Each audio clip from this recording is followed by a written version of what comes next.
صبر جميل والله المستعان على ما تصفون. نحمده ونصلي ونسلم على رسوله الكريم اما بعد فاعوذ بالله من الشيطان الرجيم من همزه ونفسه ونفخه.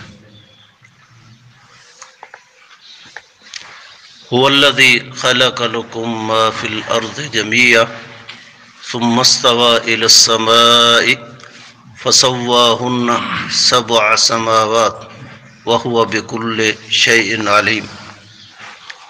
هو الذي وہی ذات جس نے پیدا کیا لکم تمہارے لیے ما فی الارض جمیعا جو کچھ زمین میں ہے سب کچھ اسی ذات اللہ نے پیدا کیا. ثم استوى پھر وہ مستوی ہوا الی السماء آسمان کی طرف. فسواہن پس ان کو برابر کیا. سبع سماوات 7 آسمانوں کی شکل میں. وَهُوَ بِكُلِّ شَيْءٍ علیم اس حال میں کہ وہ جاننے والا ہے ہر چیز کا معاملہ. گزشتہ آیت مبارکہ میں اللہ رب العزت نے بنو آدم کو مخاطب کر کے کہا کیف تکفرون باللہ، تم اللہ کے ساتھ کیسے کفر کرتے ہو، اس کا انکار کیسے کر لیتے ہو، تمہیں انکار کرتے ہوئے شرم نہیں آتی؟ جب اس نے تمہارا وجود بھی نہیں تھا، تمہیں وجود کے اندر لایا، تمہیں زندہ کیا. ماں کے پیٹ میں تمہارے نطفے سے پہلے تو کوئی وجود نہیں تھا. لوتھڑا بنا، اس پانی غلیظ پانی سے تمہارا وجود پیدا ہوا، پھر تمہیں زندہ کیا، پھر تمہیں فوت کیا، پھر ایک دن آئے گا قیامت کے دن تمہیں دوبارہ زندہ کرے گا. تمہیں زندگیاں نصیب فرمائی، تمہیں موت نصیب فرماتا ہے. جب سب کچھ تمہاری زندگی اور موت اللہ ہی کے اختیار میں ہے، پھر تم کیسے اس کا انکار کر دیتے ہو؟ اب اللہ نے اپنی توحید کے اس سلسلے کو آگے بڑھاتے ہوئے ایک اور مثال دی.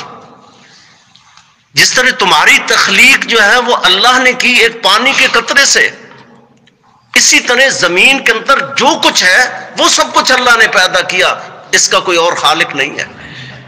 هو الذی خلق لکم ما فی الارض جمیعا، یہ ما عموم میں سے ہے، ادوات عمومیہ میں سے ہے، یعنی دنیا کی ہر چیز جو ہے، حتیٰ کہ چھوٹی سی مکڑی جو ہے، مچھر جو ہے، وہ بھی اللہ نے پیدا کیا. اور کوئی بہت بڑی چیز آسمانوں کی شکل میں ہے، وہ بھی اللہ نے پیدا کی.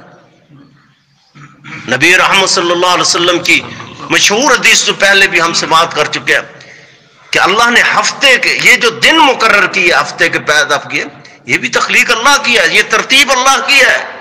اور ہفتے اور اتوار کے دن اللہ نے زمینوں کو پیدا کیا، اور جمعرات کے دن اللہ نے آسمان پیدا فرمایا. اس سے ایک بات تو یہ بھی سمجھ آتی ہے، پہلے اللہ نے زمین کی تخلیق فرمائی، اس کے بعد آسمان کی تخلیق فرمائی. وَالَّذِي خَلَقَ لَكُم مَّا فِي الْأَرْضِ جَمِيعًا، اس ذات کا کیسے تم انکار کر دیتے ہو جس نے زمین کے ذرے ذرے کو پیدا کیا؟ کائنات کا کوئی ذرہ ایسا نہیں ہے، کوئی چیز ایسی نہیں ہے. 96,000 سے جو زائد مخلوقات ہیں، اس کا خالق واحد جو ہے صرف اللہ کی ذات ہے، کوئی دوسرا نہیں ہے کائنات کے اندر. ثم استوى الى السماء، زمین پیدا کی، زمین کو بچھونا بنایا، اس کے اندر مخلوقات پیدا کی، پھر اللہ آسمان کی طرف مستوی ہوا. بہت سارے لوگ ایسے ہیں اہل تعویل جو ہیں، وہ کہتے ہیں سما سے مراد جو ہے وہ آسمان نہیں ہے، کیونکہ آسمان مخلوق نہیں ہو سکتا، اتنی بڑی مخلوق کیسے پیدا کی جا سکتی ہے؟ اس کا معنی ہے بلندی، پھر اللہ بلند ہوا، ایسا نہیں ہے، یہ باطل معنی ہے. یہ اللہ کی صفات کے اندر جو ہے اور اللہ کے احکامات کے اندر تعویل پیدا ہو جائے گی. اور اس پر ائمہ حدیث محدثین نے بہت ساری کتابیں لکھی ہیں اسی ایک عنوان پہ، استواء علی العرش پر. بہت سارے مناطقہ جو تھے، بہت سارے فلسفی جو تھے، بڑے بڑے گمراہ لوگ تھے جن کو آج مسلمان بڑے بڑے سائنسدان سمجھتے ہیں، یہ ابو علی سینا کو بڑا سائنسدان سمجھتے ہیں، یہ دنیا کا منکر حدیث اس سے بڑا شاید کوئی نہیں تھا، اتنا بڑا ملحد کوئی نہیں تھا، اتنے بڑے کفر کے دعوے کرنے والا کوئی شخص نہیں تھا جسے آج مسلمان بڑے بڑے سائنسدان سمجھتے ہیں۔ یہ فارابی کو دیکھیں، ارسطو کو دیکھیں، اور بہت بڑے بڑے لوگ تھے، بڑی بڑی گمراہی انہوں نے پھیلائی ہے عقیدے کے باب کے اندر۔ جائیں فتاوی ابن تیمیہ پڑھ کے دیکھیں، امام ابن تیمیہ نے بڑی ڈیٹیل کے ساتھ تفصیل کے ساتھ جو ہے ان لوگوں کی حقائق جو ہے وہ ذکر کیا ہے۔ استواء علی العرش کا معاملہ بڑا حساس تھا، بڑا باریک سا مسئلہ تھا۔ آج بھی آپ بہت سارے لوگوں کو دیکھیں جن سے آپ پوچھیں میرا اللہ کہاں ہے، صحیح مسلم کی حدیث ہے، ایک بکریوں کا چرواہا تھا، ایک بکریاں چرانے والا، ایک شخص اس کی بہت ساری بکریاں تھی، ایک لونڈی وہ بکریاں چراتی تھی۔ ایک دن ایک بکری گم ہو گئی، شام کے وقت جب ریوڑ واپس آیا مالک کے پاس، اس نے دیکھا فلاں بکری نہیں ہے۔ اس لونڈی سے پوچھا بکری کہاں ہے؟ کہا بکری گم ہو گئی ہے۔ اس نے اسے ایک تھپڑ مارا، بعد میں اسے پچھتاوا ہوا کہ ایک بکری تھی نا، مخلوق تھی، چلی گئی، اس کا کیا قصور ہے؟ اب اس کے پاس ایک ہی آپشن ہے۔ آج ہم تو گناہ کرتے ہیں نا، پچھتاوا نہیں ہوتا، غلطیاں کرتے ہیں پچھتاوا نہیں ہوتا۔ اسے فوراً سمجھ آئی میں نے یہ غلطی کی۔ نبی رحمت صلی اللہ علیہ وسلم کے پاس گیا، اللہ کے حبیب میں اسے آزاد کرنا چاہتا ہوں۔ آزادی بڑی نعمت تھی نا۔ نبی رحمت صلی اللہ علیہ وسلم فرمایا اس لونڈی کو بلاؤ۔ اس لونڈی کو بلایا گیا، آپ نے اس سے 2 سوال پوچھے۔ یہ مومن مسلمان ہونے کے لیے یہ 2 بڑے سوال، اور ان 2 سوالوں پہ آپ غور کریں۔ نبی رحمت صلی اللہ علیہ وسلم نے عقیدے کا باب تو بہت وسیع تر ہے، بڑا لمبا چوڑا یہ باب ہے، باب العقیدہ جو ہے، باب الایمان جو ہے، یہ بہت بڑا وسیع تر باب ہے، بڑا وسیع چیپٹر تھا، کئی کتابیں اس پہ لکھی گئی ہیں۔ لیکن نبی کریم صلی اللہ علیہ وسلم اتنے وسیع تر باب میں سے 2 سوالوں کا انتخاب کیا، اور آج آپ غور کریں ان 2 سوالوں کے اندر جو ہے بڑی دنیا گمراہ ہو چکی ہے۔ پہلا سوال نبی کریم صلی اللہ علیہ وسلم کیا کہا؟ این اللہ۔ اس لونڈی سے پوچھا مجھے یہ بتاؤ میرا اللہ کہاں ہے، اللہ کہاں ہے؟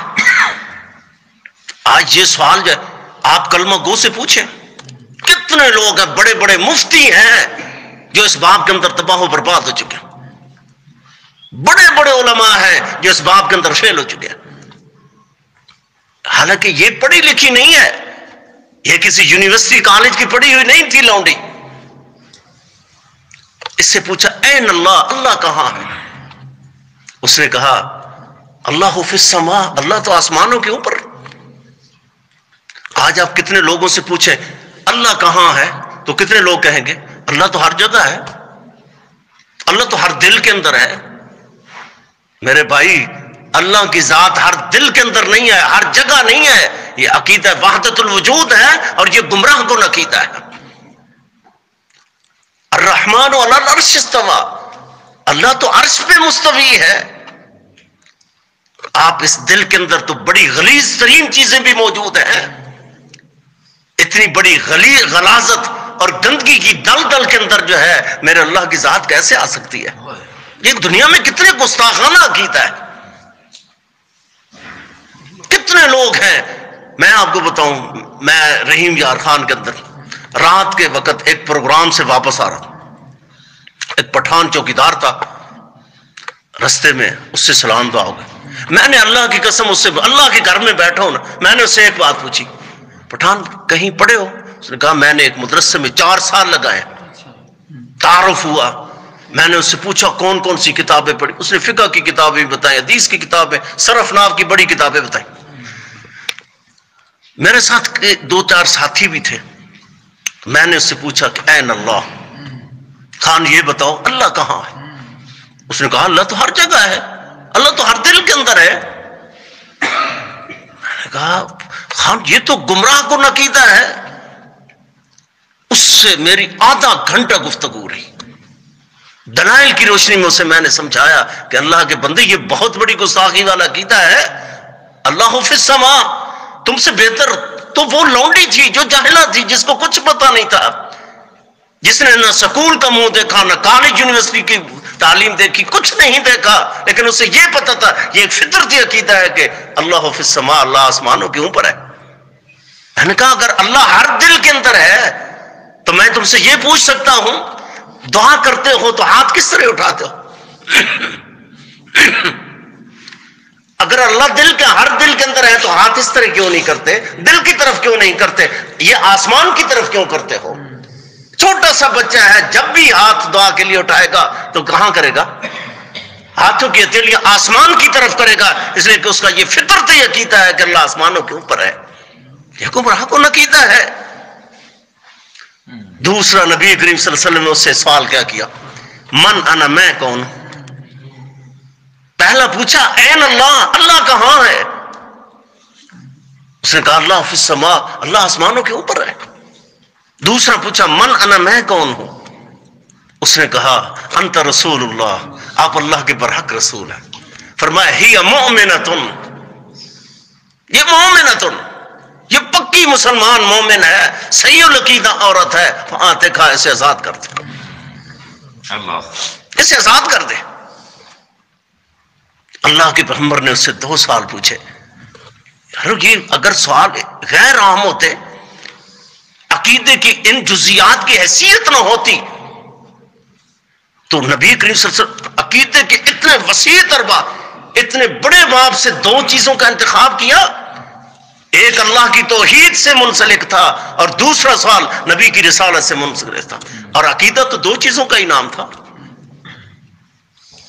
آج اس عقیدہ توحید کے اندر بھی شرک ہے اور عقیدہ رسالت کے اندر بھی شرک کیا ہے۔ تو ثم استوى الى السماء، پھر اللہ آسمانوں کی طرف مستوی ہوا۔ امام مالک رحمہ اللہ سے ایک شخص نے پوچھا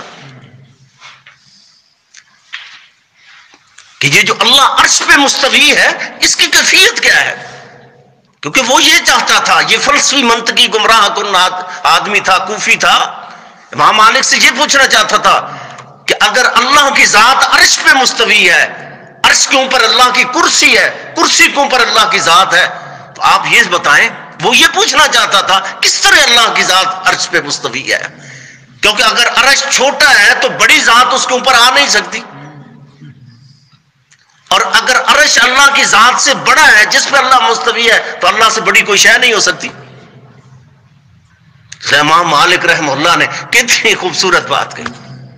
یہ مومنوں کا عقیدہ ہے، مجتہد امام، سکہ محدث، صحیح العقیدہ امام اہل سنت کیا کہا الاستواء معلوم، ہمارا یہ عقیدہ ہے کہ اللہ عرش پہ مستوی ہے، والکیف مجہول، کس طرح ہے اس کا ہمیں علم نہیں ہے، کما یلیق بجلالہ وشانہ وعظمتہ وقدرتہ، جس طرح اس کی شان عظمت کے مطابق ہے اسی طرح مستوی، ہمیں نہیں پتا وہ کس طرح مستوی، کیفیت معلوم نہیں ہے۔ اگر قرآن کے اندر کیفیت معلوم نہیں، حدیث کے اندر کیفیت معلوم نہیں، جس چیز کی کیفیت اللہ رسول نے نہیں بتائی ہے ہم نہیں بتائیں گے، ہم وہ اسی پہ ایمان رکھتے ہیں۔ یہ ہمارا عقیدہ، اللہ عرش پہ مستوی ہے، والکیف مجہول، اس کی کیفیت مجہول ہے، والایمان بہ واجب، اس کے ساتھ ایمان رکھنا فرض ہے کہ اللہ عرش پہ مستوی ہے، والسؤال عنہ بدعۃ، یہ پوچھنا ہی بدعت ہے کہ اللہ کی ذات کس طرح وہاں مستوی ہے، یہ سوال ہی کرنا بدعت ہے۔ آج کتنے لوگ ہیں جو اللہ کی ذات کے متعلقہ عجیب و غریب باتیں کرتے ہیں، اپنے عقل کی بنیاد پر کتنے گمراہ کو عقائد رکھتے ہیں، اور لوگوں سے پوچھتے ہیں اس کی دلیل کیا ہے؟ میرے بھائی جھوٹ تم بولتے ہو، دلیل ہم سے پوچھتے ہو، بدعات تم کرتے ہو، دلیلیں ہم سے پوچھتے ہو، کمال کی بات ہے۔ امام ذہبی رحمہ اللہ نے اس مسئلے پہ ایک مستقل کتاب لکھی، کتاب العلوم کے نام سے امام ذہبی نے لکھی، اور بہت سارے محدثین نے اس مسئلے پہ مستقل کتابیں لکھی، استواء علی العرش۔ فرمایا فسواہن سبع سماوات، جہاں سے اللہ نے یہ بھی بتایا کہ آسمان 7 ہے۔ ایک حدیث کے اندر آتا ہے ہر آسمان سے دوسرے آسمان تک جو فاصلہ ہے وہ تقریباً 500 کلومیٹر آپ لگا لیں، اتنا بڑا فاصلہ ہر آسمان سے، ایک آسمان سے دوسرے آسمان تک، کتنا بڑا فاصلہ، کتنا بڑا گیپ ہے۔ اور نبی رحمت صلی اللہ علیہ وسلم فرمایا جب انسان سبحان اللہ الحمدللہ کہتا ہے، تملآن ما بین السماء والارض، یہ آسمان اور زمین کے برابر جتنا فاصلہ ہوتا ہے اللہ اجر و ثواب سے اسے بھر دیتے ہیں. سبحان اللہ. کیسا غفور الرحیم رب ہے، کیسا مہربان رب ہے. سواہن سبع سماوات، جس طرح آسمان ساتھ ہیں اسی طرح زمینیں جو ہیں وہ بھی ساتھ ہیں. صحیح بخاری کی حدیث ہے، نبی رحمت صلی اللہ علیہ وسلم نے کیا فرمایا؟ من اخذ شبرا من الارض ظلما، جس نے کسی کی زمین ایک گٹھ جو ہے ناجائز قبضہ کر لیا، غصب کر لی، اسے ہڑپ کرنے کی کوشش کی، قیامت کے دن اسے 7 زمینوں کا توق پہنایا جائے گا اس کے گلے کے اندر. 2-4 سیر 2-4 کلو اٹھانا جو ہے ہاتھ کے اندر مشکل ہو جاتا ہے، اگر گردن کے اندر جو ہے چند سیر لٹکا دیے جائیں مشکل ہو جاتے ہیں، اور جس کے گلے کے اندر 7 زمینیں لٹکا دی جائیں. اب سوچے کیا بنے گا. یہ دنیا پہ تو ہم سوچتے ہی نہیں ہیں، دنیا کے معاملات پہ کبھی غور نہیں کی، آخر اس کے بارے میں قیامت کے دن ہم سے مسئولیت ہے. فسواہن سبع سماوات، اللہ نے زمینیں بنائی، سب کچھ پیدا کیا، پھر آسمان بنائے. اللہ آسمان پہ مستوی ہوا. عرش جو ہے، یہ جو اللہ کا عرش ہے یہ پانی پر قائم ہے. اور یہ کیا چیز ہے؟ قیامت کے دن نبی کریم صلی اللہ علیہ وسلم نے ارشاد فرمایا سبعۃ یظلھم اللہ فی ظلہ یوم لا ظل الا ظلہ. قیامت کے دن جب ہر شخص پریشان ہوگا، گرمی کی شدت حدت ہوگی، ہر شخص جو ہے پسینے میں ڈوبا ہوا ہوگا، اس مشکل کی گھڑی کے اندر 7 خوش نصیب ایسے ہوں گے جنہیں اللہ اپنے عرش کا سایہ نصیب فرما دیں گے.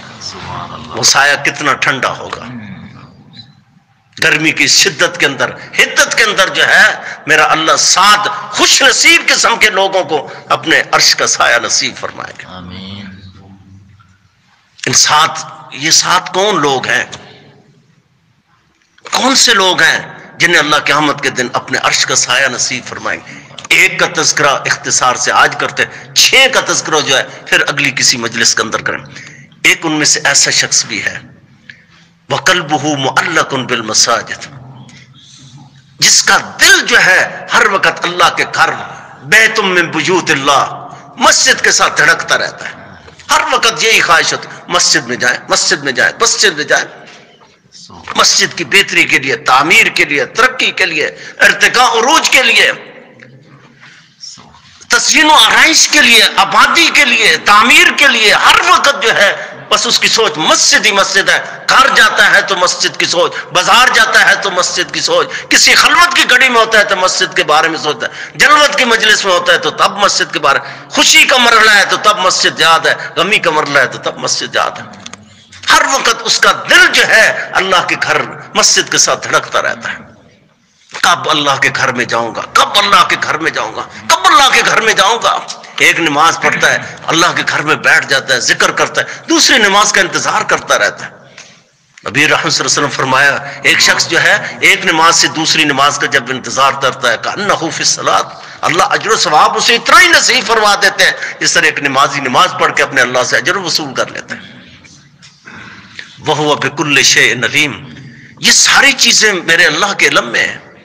کوئی شے ایسی نہیں ہے جو میرے اللہ کے علم سے باہر چلی جائے. لا يحيطون بشيء من علمه الا بما شاء وسع كرسيه السماوات والارض وسع كرسيه السماوات والارض. اللہ کی کرسی کتنی بڑی ہے، آسمانوں سے بڑی، زمینوں سے بڑی ہے.